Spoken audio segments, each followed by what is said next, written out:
मोगाच्यानो जेजू दिता सुटका आनी आशिर्वाद ह्या कार्यक्रमांत तुमकां समेस्तांक स्वागत करता। हे कार्यक्रम तुमी जायत्या तेंपान पळयत येतात, देवाचे उतार तुमी आयकत येतात, देवा बापाक अर्गां, कित्याक देवाचे उतार मात्र एका मनशाक सुटका दिता, सत्याच्या वाटेर चलयता। त्या बसत आज आमकां कितें जायचें, देवाचें उतार जायचें, सत कितें म्हणलें कळीत जायचें आमकां, कित्याक जेजू म्हणटा सत सदां सत तुमकां सुटका दितलें म्हूण। त्या बसत आज आमी पयत पुस्तक तरी आमी पयत पुस्तक वाचून समजून काडया देवाची खुशी तुमच्या जिवितांत आमच्या जिवितांत कितें आसा म्हणून आमी समजून काडया, मागणें करया। मोगळा बापा तुका आमी काळजांतल्यान अर्घ दिता ह्या वेळ घडये खातीर। सम्या तुवें तुज्या भुरग्यांक लागीं उलयेची सम्या उतरां दवरी, सारकी समजणी तांकां येशे तूं कर पयत पुस्तकाचें म्हण तुज्या लागीं प्रार्थना विनंती कर मागता। सम्या जेजू त्या उतरार मागीर चलोंक सहाय कर म्हण तुजे लागीं प्रार्थना मागता। तुजें उतार म्हणलें बी तांचेर ओंपतना सम्या तें सम्या रूख जावन फळ दिवन म्हण तुजे लागीं प्रार्थना विनंती कर मागता। 100% फळ दिवंक सहाय कर म्हण मागता। पयत म्हाका तुजी सहाय जायची, तूं सहाय कर म्हण तुजे लागीं प्रार्थना मागता। बापाय मागणें मागता तुजे पुता आमच्या सम्या जेवचे नांव आमेन। आज आमी देवाचे उतार समजून काडूंक या। कोलोसगराचें पत्र 2 अध्यायांत पावल बरयत येता क्रिस्ता विशयन, म्हळ्यार क्रिस्त सेवे जिविताची जर। क्रिस्त कोण आसा? जिविताची जर जावन आसा। क्रिस्त संपूर्ण जावन आसा। क्रिस्ता मार्फत एका मनशाक सोडवण जावन आसा। क्रिस्ताच्या भायर दुसरी सोडवण ना। त्या बसत जेजू म्हणटा हांव तूं वाट, हांव तूं सत, हांव तूं जिवीत। कित्याक जो आसा अध्याय 14 म्हणटा तो तूं वाट जावन आसा सरळची, ताचे शिवाय दुसरी वाट ना। तो तूं सत जावन आसा, जेजूत सत आनी जेजूत जीव जावन आसा। ताचे शिवाय बापा लागीं कोणाक वचोंक जावचें ना म्हूण देवाचें उतर सांगता।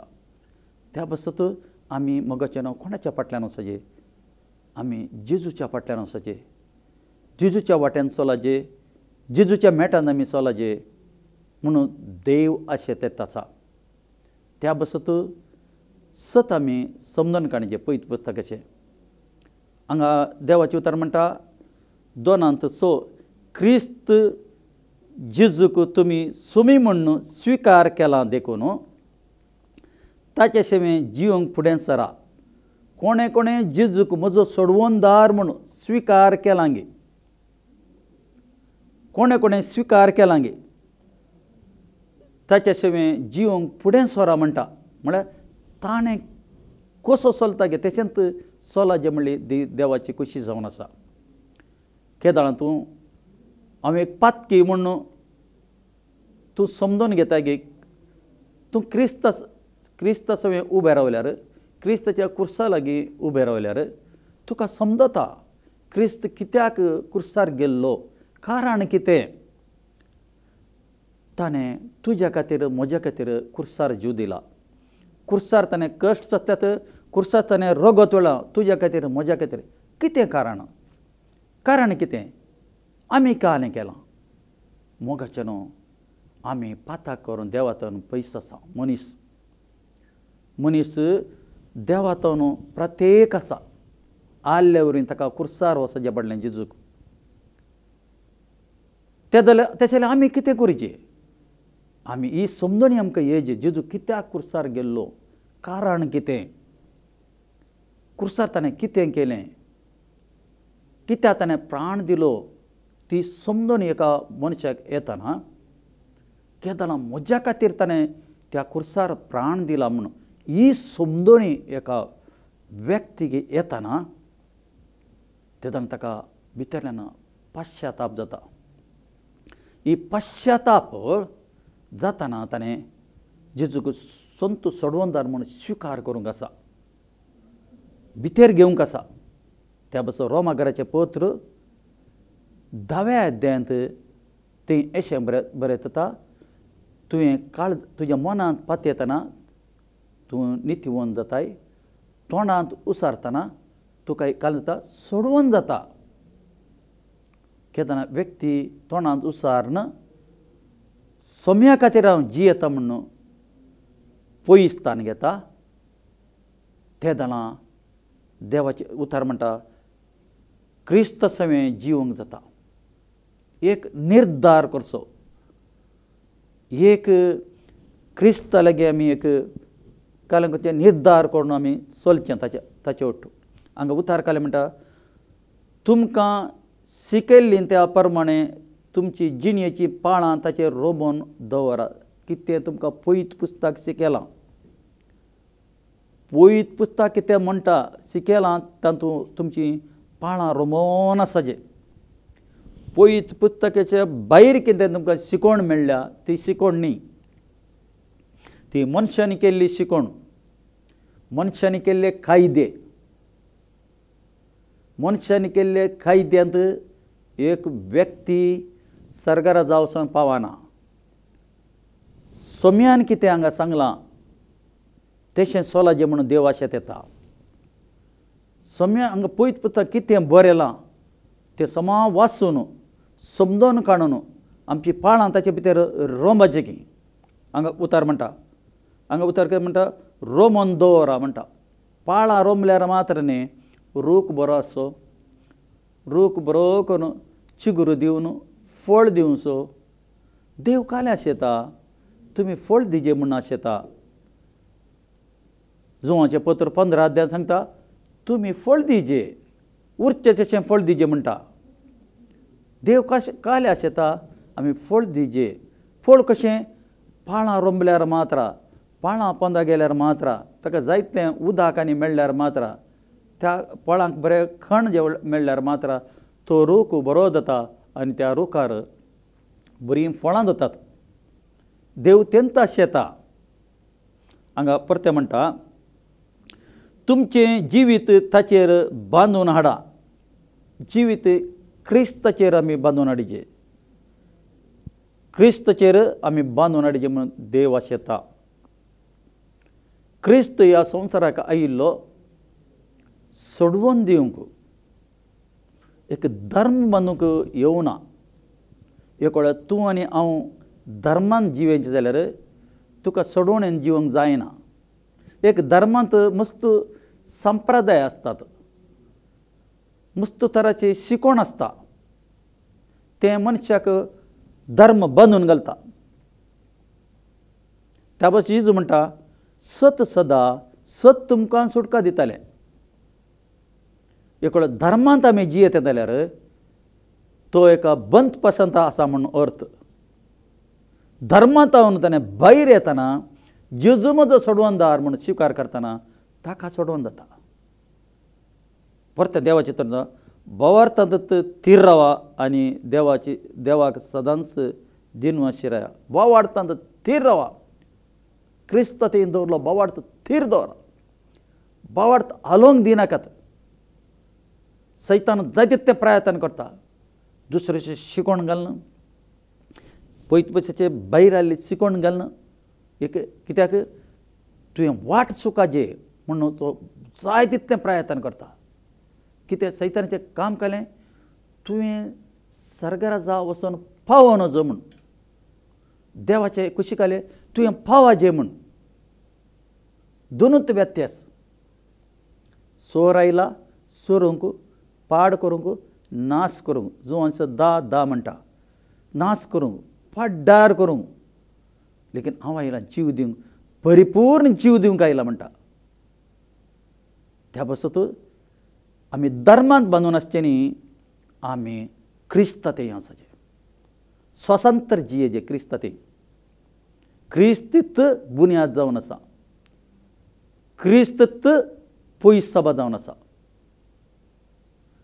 देवाचे उतारत पयस सभा जावन आसा जिवाचे उतारत फातर जावन आसा त्या बसत हांगा म्हणटा परतें लैंगीक संप्रदाया प्रमाणे मांडून हाडिल्ली शिकोवण आनी फोकाळ तत्वशास्त्रांक कोणी तुमकां उलयनाशें सत्राय करा पळया संप्रदाय मनशान बारी बांदिल्ले संप्रदायात मस्त संप्रदाय म्हळ्यार एक बंद पसंद आसचें तें संप्रदाय हें संप्रदाय आज लोक क्रिस्तांव म्हूण सांगता तांच्या घरा लागीं वच माडा काल्या बांदिल्लें आसता ताच्या तोटाक कितें व्हडलें रुपणें दवरिल्लें आसता ह्या दुसरे तरेचे सांगती तांच्या जिवितांत आसतात हाताक पांयाक बांदून आसतात कित्याक खरी शिकवण नासतना खरी शिकवण तांकां मेळनासतना तीं एका तराची भिरांतीन जियेत येतात भिरांत तांचे भितर आसा त्या बसत त्या प्रमाणे जियेत येतात खरी शिकवण तांच्या जिवितांत मेळोवना मेळनासले वरवीं मनीस संप्रदायान जियेत येता सांग म्हणटा वेळार संप्रदायार म्हणून हाडली शिकवण तांकां शिकवण सम मेळोवना क्रिस्ताची खरी शिकवण तांकां मेळोवना पण तशें जियेत येतात परते आनी पोकळ तत्वशास्त्राक पोकळ मनशान शिकयली शिकवण घेतात तें कर नजो हें करचें हें कर नजो तें आंगवण घाल हें कोर तें कोर मनशाक जायते हांव तो बांदून घाला मनशाचे भितर एक तराचें भें आसा त्या बस तो मनीस काले ती हांगा धांवत येता थंय गेल्यार बरें जायत गे म्हाका थंय गेल्यार बरें जायत गे ती आंगवण गेल्यार बरें जायत गे म्हाका ती तशें गेल्यार बरें जायत गे म्हाका मनीस एका तराची भिरांतीत धांवता तिशीनिशीन धांवता धांवन ताचे भितर भिरांत आसा पोकाळ शिकवण सम मेळोवना त्या वरून तशें जियेत येत आसा पळय परते म्हणटा हांगा पळया कोणी तुमकां बुलयन अशें सत्राय करा कोणी बुलयन अशें सत्राय करा ह्या पयस पुस्तची क्रिस्तची सोडून दुसरी शिकवणीक तुमी वचनाकात म्हणटा क्रिस्त बुन्याद जावन आसा क्रिस्त सभेचें बुन्याद मस्तक जावन आसा तें क्रिस्ततेंत संपूर्ण जावन आसा जेजू क्रिस्तान तुमकां आमकां क्रुसार ताणें रोगात दिलां कोणें मनशान दिवना ताणें आमच्या खातीर क्रुसार कश्ट रोगत दिलां मनशान कोणेंय दिवना दुसऱ्या कोणेंय मनशान दिवना ताणें आमच्या खातीर कित्याक आमकां सोडून जायचें म्हूण आमी सस्ताचे जिविताक वचचें म्हूण ती देवा बापाची कशी जावन आसा क्रिस्त कोण जावन आसा तो देव जावन आसा देव मनीस जावन आयिल्लो तो पयलीं आसुल्लो आतां आसा आनी मुखार आसचो अंत ना क्रिस्ताक वय तो मनीस जावन आयिल्लो क्रुसार मेलो वय पुना तो पुनर्जिवंत जालो वय तो परत्यान येतलो तेच्या आमी परतान येतना आमी तयार जातांगे तयार जालांगे ह्या पोकाळ शिकवणेंत आमी आणकी संवसारी रितीर चलतांगे संवसारी संप्रदायांत आमी जियेत येतांगे एका धर्मांत आमी बांदून आसांगे तो येतना आमी तयार जालांगे एक वकोल तयार जाल्ले बरी आमी तयार जालांगे होरेत येतना आमी तयार जाल्यांगे तयार आसांगे आमची जिणी आमी कोऱ्या शिकवण्यान बांदल्या गे ह्या पोकाळ शिकवण्यान आमी बांदून हाडल्या परते ती देवाची उतर काले म्हणटा हें सगळें पृथ्वीच्या मूळ तावन उद्बल शिकवणी क्रिस्त तावन आराम जाता क्रिस्त तावन आराम जाल्ली शिकवण जाय आमकां क्रिस्त आदींत देव आसुल्लो देव आदिनावनूच आसुल्लो पयल्यांत संवसार रचच्या पयल्यांत आसुल्लो क्रिस्त ही समजून ही मनशाक जायचे क्रिस्त ताचें स्थान चण सर्गराज चण ह्या आमच्या मदें जिवंक आयिल्लो कित्याक तुवें आनी हांवें बाचाव जायचें म्हूण आमच्या बाचावाच्या खातीर तो ह्या संवसारार आयिल्लो मोगाच्यान तुवें बचाव जायचे म्हण ही समजणी आमकां जायचे खरी समजणी जायचे हांगा कितें म्हणटा देवाचे तर कित्याक ताचे ती मात्र सगळी दैवीक संपूर्णता साक्षीत तरान बिडार करता ताचे ती मात्र क्रिस्त ती मात्र क्रिस्तान सोडल्यार तुम्ही कोली शिकोण शिकले ती पोटी शिकोण क्रिस्ताक सोडून तुम्ही दुसऱ्या नांवार मागल्यार ते पोटी तिमोथी घराचे पत्र पहिले पत्रान काले म्हण सांगता ती उतार अशें म्हणटा देवा आनी मनशाच्या मध्यस्थ जावन आसा एकलो क्रिस्त जावन आसा मध्यस्थ क्रिस्त जावन आसा म्हज्या खातीर तुज्या खातीर तो विनंती करता जेजू क्रिस्ताच्या मरेपात मागिल्ल्या मागण्या मात्र देव आयकता दुसऱ्या भायर मागण्या आयकना आज मनशाक कितें जालां वय आमकां मागिल्लें मेळटा म्हूण चिंता संवसाराची दौलत संवसाराची आशा आमी हात घाल्लें काम सक्सेस जाता म्हूण चिंता जाल्यार तुवें पळयलां गे तूं कसो चल्लाय कसो जियेत येताय कसो जियेताय म्हणून तुका आतां तुवें परिक्षा करून काणयल्या गे जेजू काले म्हणटा सगळो संवसार तुवें जडलो म्हूण चिंतया तुजो आत्मा नाश जाल्यार कितें प्रयोजन गिरेस्तकाय पुरा तुवें घेतली ह्या संवसाराची गिरेस्तकाय तुजे कडेन आसा म्हूण चिंतया पदवी आहा तुजे कडेन हरगेळे केले आसा क्रिस्तांव म्हणलें नांव आसा जाल्यार तुजो आत्मो नाश जाल्यार कितें प्रयोजन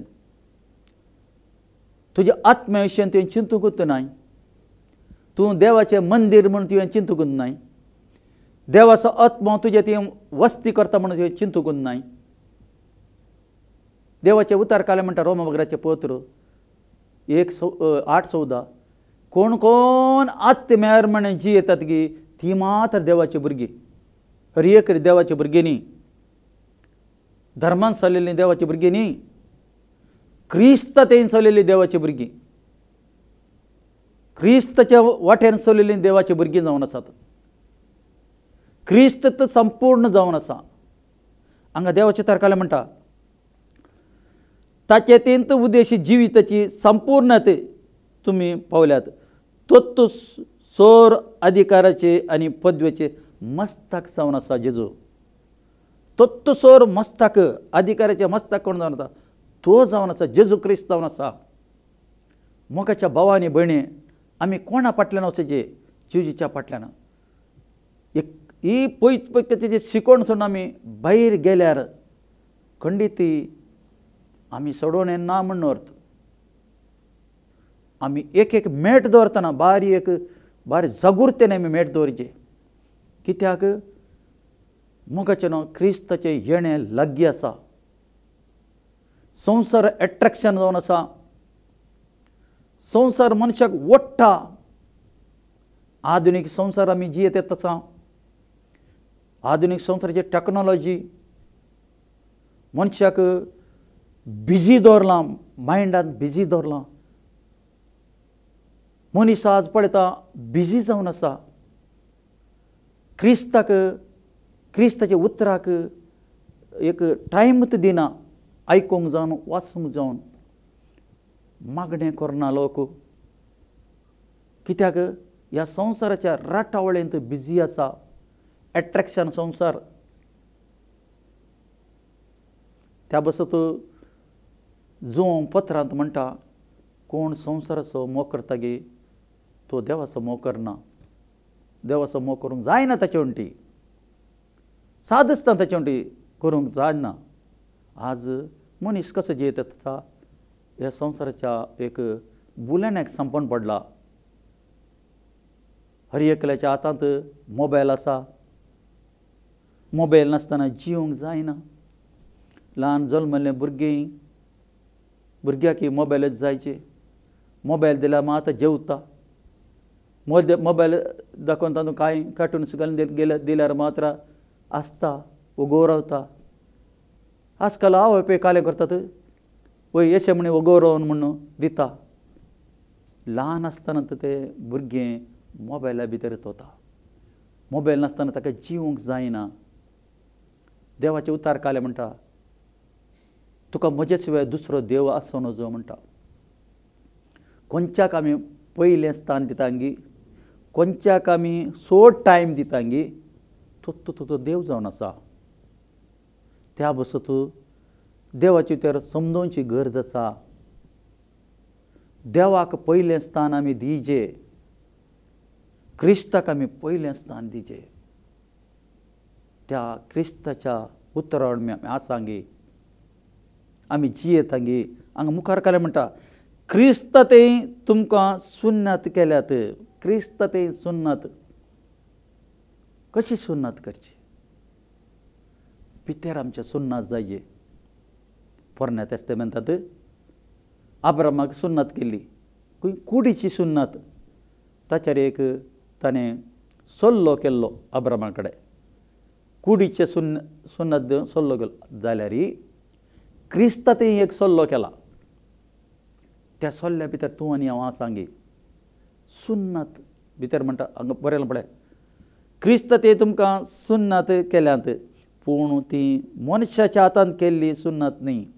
मनशाच्या हातान केल्ली न्ही. ओल्ड टेस्टमेंट मनशाच्या हातान केल्ली सुन्नत ती. देवाचें उतर म्हणटा पयलीं केल्लो सल्लो समा आसलो जाल्यार तातूंत परिपूर्ण मनशा जिवंक जाता जाल्यार नवो सल्लो करची गरज नातली. तो जायना, तशें जिवंक जालना, जावना मनशाक. त्या वरवीं क्रिस्ता वरवीं नवो सल्लो केलो देवान. नवें एग्रीमेंट, सुन्नत. हांगा पळय उतार काले म्हणटा पळय, पूण ती मनशान हातान केल्ली सुन्नत न्ही. बगार तुमच्या पातकी कूड तुमच्या तावन कातरन उडयल्ली ती क्रिस्ताची सुन्नत. पविस्ताना वरवीं क्रिस्ता सांगता तुमकां निके पिल्यांत मात्र न्ही, ताचे सेवेंत तुमकां जिवांत उठयल्यांत. क्रिस्त कित्याक क्रिस्ताक मरणांत तो जिवांत उठयल्ल्या देवाचेर तुमी दवरल्या विश्वासा वरवीं तुमकां तुमचें तें हें सगळें घडलां. मोगाच्यानो तुका पविस्तान दितना गुत्ता आसलेंगी. तुका पविस्तान एक जालां जाल्यार तुका गुत्त आसा गे. समी कोण म्हूण गुत्त आसा गे. क्रिस्त तुज्या खातीर मेला म्हूण गुत्त आसा गे. क्रिस्त तुज्या खातीर कश्ट जातले रगत दिला म्हूण गुत्त आसा गे. तूं एक पातकी म्हूण तुका गुत्त आसा गे. गुत्तू ना, गुत्तू ना. गुत्तू नासतना कोणेंगी तुका एक पविस्तान म्हणून एक स्प्रिंकल केलां उदक. तें पविस्तान न्ही. पविस्तान म्हळ्यार बुडोवन काणयजे उदकांत. एका व्यक्तीक समजणी येजे, एका व्यक्तीक समजणी आयले ताका जायजे पविस्तान. समजणी नासतना कोणेंगी एक ताका दिल्लें तें पविस्तान न्ही. तें पविस्तान म्हळ्यार बुडोवन जिजून पविस्तान बुडोवन काणयलें. बुडोवन तें पविस्तान केलें. त्या पासून बुडोवन पविस्तान काणयची मस्त गरज जावन आसा. कित्याक स्प्रिंकल करून काणयल्ले पविस्तानाक आदार ना बायबलांत. तातूंत आदार ना. बुडोवन काडलेल्या पविस्तानाक आदार आहा. कित्याक तूं एकलो पविस्तान बुडोवन काणयता तुज्या कुशेन तूं काणयताय, दुसऱ्यांच्या कुशेन न्ही. तें एक धर्माक सर्वोंचें. लेकीन तुजे कुशेन तुवें पविस्तान काणय जाल्यार तूं क्रिस्त तुज्या खातीर कित्याक आयिल्लो, क्रिस्त कित्याक तुज्या खातीर येवन क्रुसार मेलो, जेजू क्रिस्त कोण जावन आसा, मेल्ल्यान तो कित्या खातीर पुनार जिवंतपण जालो म्हूण ती समजणी तुका येजे. कित्याक तो क्रुसार मेलो म्हज्या पातका खातीर म्हणून तुका ती समजणी येजे.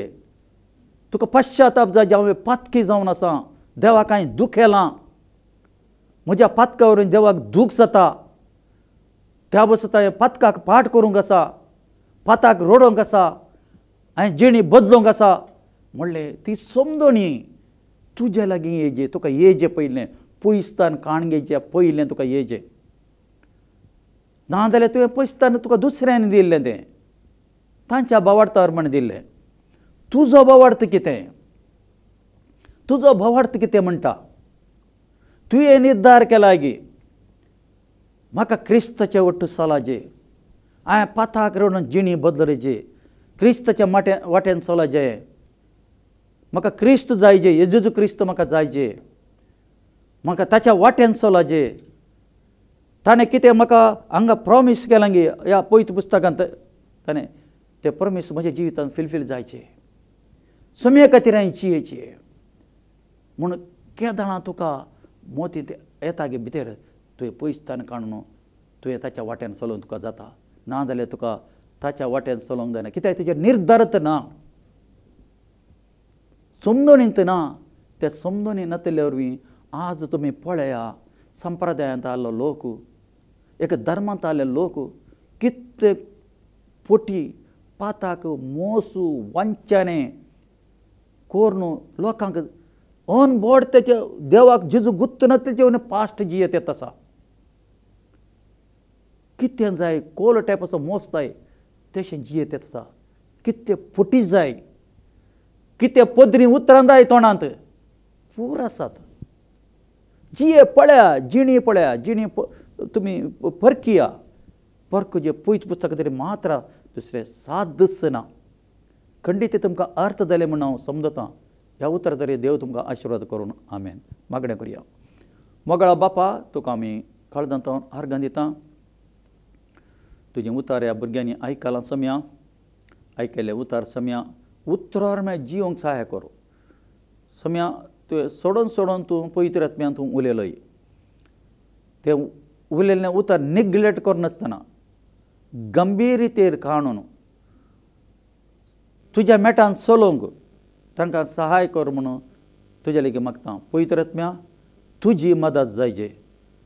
तांच्या काळजांत तूं उलयल्ल्या खातीर तुका हांव काळजांत हांव अर्गां दितां. तुजें प्रेजन्स तांचे वयर देंवन आयिल्ल्या खातीर अर्गां दितां.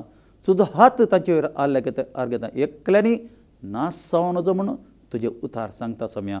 त्या अर्गां दिता तांकां हांव आशिर्वाद करतां. बापाच्या नांवान, पुताचे पवित्र नांवान तुमकां आशिर्वाद करता. तुमी ब्लेस जाया. बापा हे मागणें मागता तुजे पुता आमच्या सम्या जेवचे नवे आमेन. तुमकां समेस्तांक देव बरें करून ही मॅसेज तुमी आयकल्ल्याक.